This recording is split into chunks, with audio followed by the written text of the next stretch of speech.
Assalamualaikum warahmatullahi wabarakatuh. Hello everyone, kembali lagi bersama saya Vivi Lavianato di Sampot Samudra Podcast. Ya, kali ini kita telah mengundang nih tamu yang luar biasa yang sangat menginspirasi banyak mahasiswa di Universitas Samudra, yaitu Unit Kegiatan Mahasiswa LDK Assalam. Nah, yang biasa disebut sama banyak mahasiswa UKM LDK Assalam. Nah, langsung aja nih dari ketua dari UKM LDK Assalam dan juga ketua bidang UKM LDK Assalam. Nah, boleh langsung perkenalkan dirinya, Bang. Baiklah, terima kasih. Assalamualaikum warahmatullahi wabarakatuh. Perkenalkan, saya Muhammad Sodirin selaku Ketua Umum LDK Assalam Universitas Samudra. Baik, terima kasih sebelumnya. Assalamualaikum warahmatullahi wabarakatuh. Saya Tuah Tatarigan, Ketua Bidang Kaderisasi LDK Assalam Universitas Samudra. Wow, terima kasih. Nah, kalau boleh tahu nih, abang-abang dari prodi mana nih di Universitas Samudra? Saya dari Prodi PGSD angkatan 2017. Kalau saya dari Fakultas Hukum angkatan Hukum. 2017 juga. Oke, berarti LDK Assalam ini menyediakan atau menjadi wadah untuk seluruh mahasiswa ya, Bang? Untuk seluruh mahasiswa dari berbagai fakultas dan program studi gitu. Nah, kan ini pada penasaran nih, apa sih sebenarnya LDK itu? LDK itu sebuah lembaga dakwah kampus yang menaungi mahasiswa-mahasiswa Muslim untuk berproses terus lebih baik lagi dalam lingkungan sosial, masyarakat ataupun di lingkungan kampus tempat. Oke, nah itu kan dari seluruh generalnya nih se-Indonesia. Nah, kalau untuk asalamnya atau filosofinya kok bisa jadi asalam gitu? Kenapa nggak kata lain? Gitu. Assalam itu yang berarti kan cinta damai. Berarti kita mendapatkan kedamaian baik di kaderisasi ataupun baik di BPH ataupun di pengurusan lainnya, itu yang penting mendapatkan salam kedamaian terhadap seluruh mahasiswa-mahasiswa Muslim yang ada di Universitas Samudra. Gitu. Sebelumnya itu namanya LDK Asifa, itu di tahun 2006. Okay. Nah, setelah di tahun 2006 baru di tahun 2010 diganti namanya LDK Assalam. Oh, di 2010-nya diganti. Oke. Tetapi di 2010 itu belum diresmikan. Belum diresmikan. Diresmikan pada tahun 2011. Itu di masa pengurusannya Ustadz Dedi. Gitu. Itu baru diresmikan namanya LDK Assalam hingga sampai sekarang. Oke. Berarti LDK Assalam ini sudah berapa tahun di Universitas Samudra? Kalau dari tahun 2006 bisa kita lihat lebih kurang dari 15 sampai 16 tahun. 15 sampai 16 tahun. Wow, luar biasa sekali ya sampai sekarang nih LDK Assalam. Berarti udah banyak dong, Bang, yang ada di LDK Assalam ini. Seperti bidangnya atau divisinya, itu kira-kira apa saja yang ada di LDK Assalam? Gitu. Mungkin Bang Oke, terima kasih. Itu kalau di LDK Assalam pada umumnya sama sih seperti UKM lain itu. Kalau di kami sendiri ada pengurus, ketua kan, wakil ketua, sekretaris, bendahara. Tapi kalau di bidang khususnya itu ada di kaderisasi, itu mengkader para kader dakwah kampus yang bergabung di LDK Assalam. Dan yang kedua itu di syiar. Syiar itu kita disitulah kader-kadernya ditempa untuk bagaimana mensyiarkan Islam. Itu dia.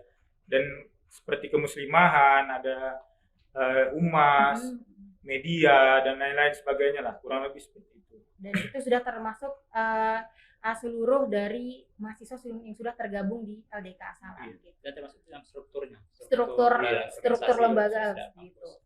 Oke, nah kalau untuk tugas dan fungsionalnya LDK Assalam itu seperti apa? Tugasnya itu banyak, seperti ada namanya tugas dan fungsinya ya. Di dalam internal kampus kita sering melakukan kajian. Nah, itu ada namanya kajian mingguan, kajian bulanan, dan kajian tahunan. Wow, berarti aktif ya. Kalau di kajian mingguan kami ada namanya mentoring. Mentoring itu adalah sebuah pembinaan untuk mahasiswa Muslim yang akhwat, khusus yang akhwat, yang ikhwan khusus ikhwan, itu pembinaan, itu kajian mingguan. Nah, kami ada juga kajian bulanan. Ada namanya tahsin Quran. Kita belajar Quran, belajar tajwid, dan belajar tentang ilmu-ilmu Al-Quran. Karena kan banyak nih mahasiswa-mahasiswi Islam yang kurang paham tentang tajwid. Jadi kita merangkul, mengajak mahasiswa-mahasiswi Islam itu untuk belajar bareng-bareng. Belajar bersama gitu. Dan ada juga namanya kajian tahunan. Kita ada kayak misalkan tabligh akbar, kayak inilah kayak kegiatan-kegiatan besar tuh. Biasa kami tahu, kami di tahun 2019 itu mengundang salah satu pemateri dari Bandung, Elvandi namanya. Dari Bandung, wow, udah ke kancah, keluar gitu. Oke, luar biasa ternyata. Nah, berarti kalau boleh tahu nih, sudah berapa lama nih abang-abang menjabat sebagai ketua dan ketua bidang di LDK As-Salam? Saya sendiri sih dipilihnya pada tahun 2020 di bulan 10 Oktober. Hampir setahun. Oke, hampir setahun. Berarti udah banyak dong melakukan kegiatan atau apa gitu. Kira-kira untuk prestasi atau pencapaian yang udah dilakuin satu periode ini seperti apa gitu? Oke. Kalau dari saya sendiri kan saya udah 4 tahun ya di LDK. Wow, dan jadi saya jadi pengurus itu 3 tahun, pengurus inti. Jadi dari 2018 itu saya jadi ketua siar, habis itu tetap jadi ketua siar juga, baru sekarang dikaderisasi kayak gitu. Kalau misalnya yang udah kami lakuin sih udah banyak. Salah satu contohnya yang baru kami buat itu tahun kemarin ada namanya program holistik pemberdayaan dan pembinaan desa. Itu dari program kementerian, dan alhamdulillah UKM di LDK itu salah satu yang lulus di Universitas Samudra. Dan ini 2 tahun berturut-turut. 2 tahun berturut-turut. Wow, luar biasa ternyata ya, LDK As-Salam. Oke, untuk pencapaian alumni yang sebelumnya itu sudah sampai ke tahap seperti apa gitu? Kalau itu pencapaian alumni, banyak alumni kami itu sudah mengikuti ajang-ajang nasional seperti FSLDKN. Mereka ikut sebagai peserta dalam ajang forum silaturahmi lembaga dakwah kampus nasional. Itu kemarin di Jakarta. Di Jakarta. Wow, ternyata itu membawa nama Universitas Samudra ya, Bang? Membawa nama LDK juga, membawa nama UNSAP. Wow, luar biasa ternyata. Sudah sampai ke kancah nasional ya, Bang ya. Nah, kan pada nanya nih adik-adik tadi, kemarin yang udah ditayangin nih video-video LDK. Kan pada nanya tuh, Bang, Kak, aku nih belum sempurna nih, sholatku masih seperti ini, ibadahnya masih seperti ini. Bisa nggak sih Bang, Kak, aku gabung di LDK As-Salam gitu? Bisa sih, sebenarnya di LDK ini bukan untuk orang-orang yang baik saja. Jadi di LDK ini kami menampung orang-orang yang pengen hijrah, orang-orang yang ingin berproses menjadi lebih baik lagi. Gitu, berarti bersama-sama berproses dan menjadi lebih baik gitu. Oke. Nah, dari pengalaman pribadinya Bang Sobirin, apa sih yang udah Abang dapatin dari LDK? Apalagi Abang nih, Abang ini udah menjabat berapa tahun? 4 tahun udah nih, udah 4 tahun. Kalau dari Bang Sobirin dulu nih, pengalaman pribadi apa yang udah didapatin? Kalau pengalaman pribadi sih lumayan sih, dimana waktu saya masih maba, saya sebelum bergabung ke LDK itu saya malu-malu dong untuk sosial sama orang. Saya canggung lah ngomong sama orang. Itu salah satu saya dapatkan soft skill saya itu untuk berkomunikasi sama orang tuh supaya jangan kita malu gitu, agak pede, percaya diri gitu. Dimana pada saat itu saya mau jumpai dosen, mau jumpai teman yang belum kenal, saya itu malu-malu sekali. Tapi setelah masuk ke organisasi LDK, saya dilatih bagaimana sih supaya kita lebih akrab lagi sama orang, bagaimana kita secara berkomunikasi yang lebih baik dan benar. Kalau dari Bang Ketua Bidang LDK As-Salam nih? Nah, kalau dari saya sendiri sih banyak sih. Dari untuk pribadi aja saya lebih ke mudah dipercaya orang kayak gitu. Contohnya saya kan di bidang hukum juga, saya juga kuliah sambil bekerja kan. Di situ saya kan identik dengan hukum nih, orang bilang harus membela yang bayar, padahal ya enggak. Di situ kita kan filternya tetap di kita. Iya. Yang mana nurani kita bekerja kan kayak gitu. Di situ apa kita nurani kita mempengaruhi. Kita di LDK ini kan kita dekat sama orang-orang ini, kita nggak mudah terpengaruh dengan itu semua kayak gitu. Udah itu untuk adik-adik maba nih, dia kan nanti awal-awal masuk, kita juga di LDK ini ditempa untuk jadi pemimpin. Saya itu dari awal masuk kuliah sampai akhir itu saya jadi komisaris. Wow. Tetap jadi komisaris dan nggak pernah, kami tuh nggak pernah ada pemilihan. Kalau udah saya di kelas itu nggak pernah ada pemilihan tuh. Jadi langsung ada tuah tayo, udah langsung kamu aja jadi komisaris. Gitu. Wow. Oke. Jadi seperti itu pengalaman dari abang-abang dari UKM LDK As-Salam. Nah, itu kan selain dari kegiatan mingguan, harian dan juga tahunan, bulanan dan juga tahunan, itu kan kajian dan juga yang lainnya.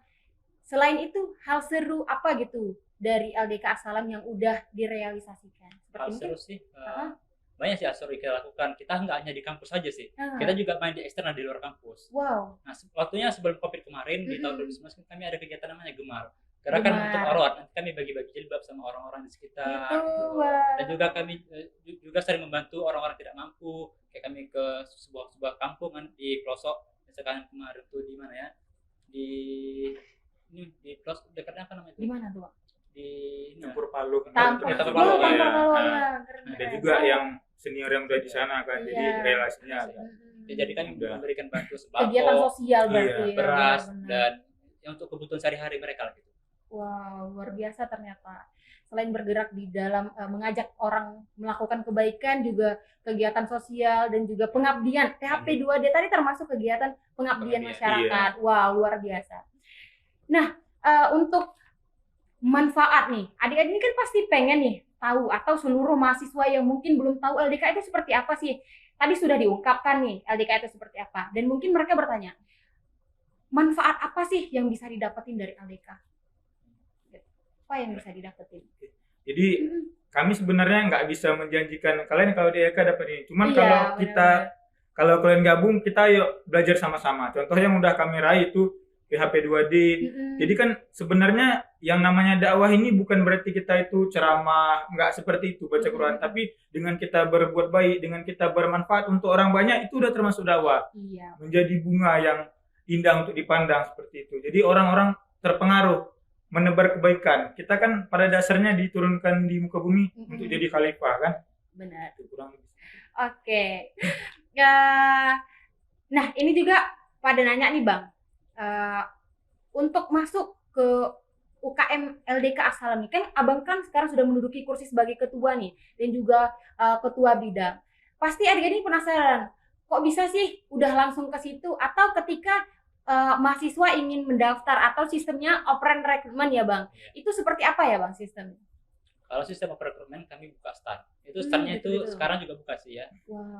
Itu kami buka di depan biro ataupun di Taman Unsam. Nanti ada tuh namanya open rekrutmen LDK As-Salam. Nanti silakan mengisi formulirnya, dan setelah diisi nanti mereka mengikuti kegiatan Sara Sehat.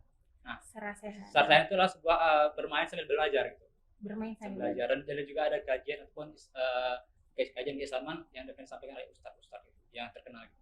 Wow. Nah, tapi nanti setelah Sara Sehat itu mereka ada namanya di ISO kan satu, namanya Islamic Student Orientation. Nah, mereka mengikuti pelatihan ke studi keislaman. Nah, nanti setelah mereka hadir baru mereka dinyatakan sah sebagai anggota LDK As-Salam. Jadi seperti itu sistematika ketika ingin memasuki menjadi anggota di UKM LDK As-Salam. Oke. Nah, dari semua nih tadi yang udah kita bicarain nih, abang-abang, hal menarik apa yang buat orang mahasiswa Universitas Samudra tertarik nih untuk bergabung ke LDK As-Salam? Kalau tertarik sih yang penting menambah keluarga baru. Keluarga baru. Kan biasa kalau kita kuliah kan misalkan di kelas aja, misalkan saya pernah di SD. Kalau di kelas kan kita hanya punya teman satu kelas. Iya, benar. Misalkan saya punya teman palingan misalkan 10 sampai 20 orang ya, benar. Sedikit. Tapi kalau kita bergabung di LDK As-Salam, kita bisa dari teman berbagai fakultas, berbagai prodi. Jadi kita bisa menambah koneksi kita terhadap orang-orang lain. Orang banyak ya. Seperti yang Abang rasakan saat ini dari fakultas FKIP ketemu sama yang hukum, teknik juga, ekonomi, pokoknya seluruh ya Bang. Seluruh dari fakultas bisa kita ini ada teman kita untuk saling berbagi, menambah relasi. Oke, kalau hal menarik dari Abang ketua bidang nih, apa gitu untuk diketahui sama mahasiswa Universitas Samudra? Kalau hal menarik sih banyak ya yang udah dialami. Iya, udah 4 tahun gitu. Benar-benar. Di tempat terutama untuk diri sendiri aja kita jadi lebih tawadu, dan kita di LDK nih kami diajarkan untuk berbuat tuh ikhlas gitu. Ikhlas. Ya. Apapun yang kita buat itu ya bila walaupun ya namanya manusia kan, tapi kita tetap diarahkan untuk berada di jalur yang benar itu gitu. Selalu melakukan kebaikan. Apalagi kan kita saya sendiri nih anak perantauan sih dari bukan asli Aceh kan. Sini juga lebih nambah keluarga yang lebih belajar lebih dalam lah, karena kan kawan-kawan kalau misalnya sekedar kuliah kemari cuman untuk duduk di kelas. Kita hitung aja seminggu itu kuliah cuma berapa kali? Dipotong lagi jam tidurnya, benar. belum lagi liburnya. Jadi untuk mengisi kekosongan itu istilah dengan kegiatan yang bermanfaat. Makanya saya gabung di LDK, saya belajar lebih banyak lagi, bukan tentang hukum aja, tapi kayak kemarin kan program Hibah Bina Desa itu karena pada masa COVID kami tentang ketahanan pangan. Gitu. Iya, jadi kami yang mana mengajarkan masyarakat ini memanfaatkan lingkungannya ini untuk bercocok tanam. Gitu. Itu sih. Seperti itu hal menarik yang didapat ketika menjadi anggota di LDK As-Salam. Oke. Nah, kita udah mengkupas nih, udah menanya seluruh apa sih yang ada di dalam LDK As-Salam itu. Mungkin abang-abang akan menyampaikan nih kata-kata motivasi yang bakal didengar sama seluruh mahasiswa-mahasiswa Universitas Samudra yang akan menjadikan motivasi mereka untuk bergabung di UKM LDK As-Salam. Mungkin dari Bang Sobirin dulu nih. Apa sih kata-kata motivasi yang bakal didengar sama banyak orang? Kata-kata motivasi itu fastabiqul khairat. Itu kita berlomba-lomba dalam kebaikan. Berlomba-lomba dalam kebaikan. Bisa juga berlomba-lomba dalam kebaikan itu artinya kita juga bisa saling merangkul bersama-sama melakukan kebaikan, karena nggak ada kalau Bang manusia yang sempurna, bener nggak sih? Nggak ada manusia yang sempurna. Setiap manusia itu tempatnya salah. Jadi justru menurut Pipi pribadi nih, justru ketika Pipi baru denger nih abang-abang udah ceritain gimana LDK, sejarah LDK, menurut Pipi bahwa ketika kita bergabung di LDK ini itu artinya kita sama-sama mengingatkan ya Bang, mengingatkan dalam kebaikan. Seperti itu mungkin yang dimaksud dengan Bang Sobirin gitu. Nah, kalau untuk Abang, kalau saya sendiri sih, kalau anak organisasi itu dia pasti punya moto hidup. Ya, benar-benar ada tujuan, ada goals yang benar-benar. Jadi kan kalau bedanya kalau orang lain kalau ditanya tuh pasti apa motonya, bisa ditanya pasti berubah lagi. Jadi kalau di sini kita harus punya satu tuh. Kalau saya sendiri sih semua yang terjadi itu karena kuasanya. Jadi karena kuasa Allah. Jadi dalam hidup ini kan kita pasti ada jatuh bangun apa. Jadi kalau kita berpikir oh ini semua udah kuasa Allah, tapi tetap lakukan yang terbaik, berikhtiar, berserah pada Allah. Kayak gitu sih. Jadi lebih kalau misalnya pun kita lagi jatuh, kita tetap ingat pada Allah bahwasanya ini memang udah ketentuannya dan pasti ada takdir yang lebih baik lagi yang menunggu di depannya. Seperti itu sih. Oke, keren sekali. Dan mau tahu dong yel-yel atau yang identik dari LDK As-Salam? Yel-yelnya itu kami dari LDK As-Salam bisa contohkan ya. Iya benar. Gini, ketika kami bilang LDK As-Salam, kita sama-sama mengatakan Be Better Muslim. Be Better Muslim. Oke, mungkin bisa dipimpin nih sama Bang Sobirin dan bisa diucapin sama saya dan juga Abang Kata Bidang, boleh? LDK As-Salam, Be Better Muslim. Oke, mungkin sekian podcast kita hari ini. Terima kasih sudah menonton podcast dari UKM LDK As-Salam. Saya Pipi Lapionato pamit undur diri. Assalamualaikum warahmatullahi wabarakatuh. Terima kasih Bang, terima kasih banyak. See you. Terima kasih sudah menonton video kami. Jangan lupa like, share, subscribe. Sampai jumpa di episode berikutnya.